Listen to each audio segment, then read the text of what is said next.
নমস্কার, আপনারা দেখছেন ইন্সপায়ার বার্তা ইউটিউব চ্যানেল। মুখ্যমন্ত্রীর জ্যাকেটে সেফটি পিন, ছিঁড়ে গেছে চেন। এর আগে হাওয়াই চটি ছিঁড়েছিল ঝাড়গ্রামে। মুখ্যমন্ত্রীর পরনে থাকা সাদা জ্যাকেটের মাঝখানে সেফটি পিন আটা, দেখলেই বোঝা যাচ্ছে জ্যাকেটের চেন কেটে গেছে। গত বৃহস্পতিবার আলিপুরদুয়ারের চা বাগানের সরকারি অনুষ্ঠানের সেই ছবি ভাইরাল। মুখ্যমন্ত্রী যখন বাসের ব্যারিকেডে ওঠে জনতার সঙ্গে হাত মেলাচ্ছিলেন, তখন এই দৃশ্য দেখে জনতারা অনেকেই বিচলিত হয়ে ওঠেন। তবে প্রশাসনিক কর্তারা এতে খুব একটা বিচলিত হননি। তাদের কথায় মমতা বন্দ্যোপাধ্যায় এমনই। প্রশাসনিক কর্তারা মনে করাচ্ছেন, গত বছরের 17ই মে লোকসভা নির্বাচনকে কেন্দ্র করে উত্তর থেকে দক্ষিণ চষে বেড়াচ্ছেন মমতা বন্দ্যোপাধ্যায়। ঝাড়গ্রামের গোপীবল্লভপুরে গজা শিমুলে নির্বাচনী সভামঞ্চে আচমকা ছিঁড়ে যায় হাওয়াই চটি।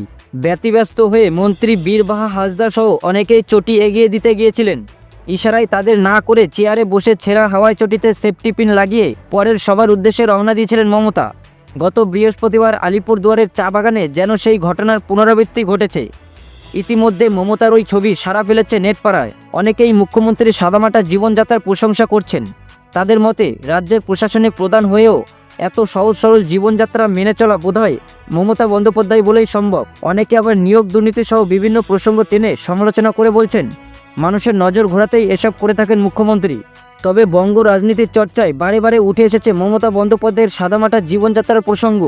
2023 সালের 13ই মে কলকাতা সফরে এসে কালীঘাটে মুখ্যমন্ত্রী মমতা বন্দ্যোপাধ্যায়ের বাড়িতে গিয়ে তার সাদামাটা জীবনযাত্রা দেখে আপ্লুত হয়েছিলেন বলিউডের দ্বিতীয় খান মহাতারকা সলমান খান। সলমান খান একা নন, এর আগে দেশ বিদেশের অনেকেই তৃণমূল নেত্রীর টালির বাড়ি দেখে চমকে উঠেছেন।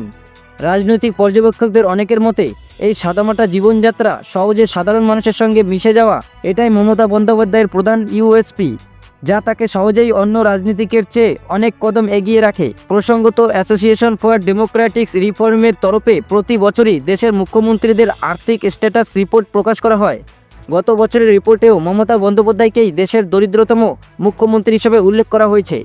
এদিকে আরও একটি দারুণ খবর, ফেব্রুয়ারি থেকে মিলবে বাড়তি টাকা। জেনে নিন কত করে বাড়ছে লক্ষ্মীর ভাণ্ডার। মমতা সরকারের জনপ্রিয় প্রকল্প লক্ষ্মীর ভাণ্ডারের ভাতা বাড়তে চলেছে।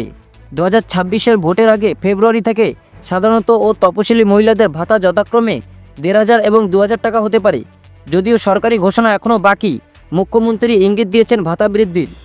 মমতা সরকার ক্ষমতায় আসার পর থেকে একের পর এক সমাজসেবার মূলক প্রকল্প চালু করেছে।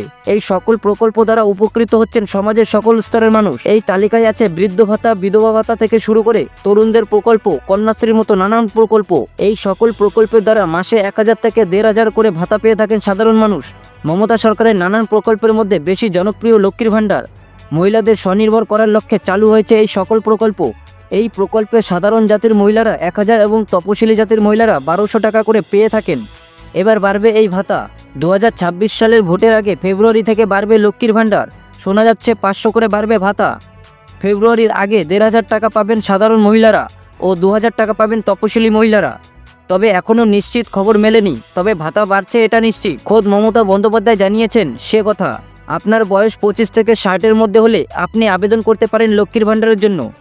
লক্ষ্মীর ভাণ্ডার পেতে গেলে থাকতে হবে সিঙ্গেল অ্যাকাউন্ট, সঙ্গে সে অ্যাকাউন্টের সঙ্গে আধার লিঙ্ক থাকতে হবে। লক্ষ্মীর ভাণ্ডারের টাকা যে অ্যাকাউন্টে ঢুকবে তাতে KYC জমা দেওয়া হতে হবে।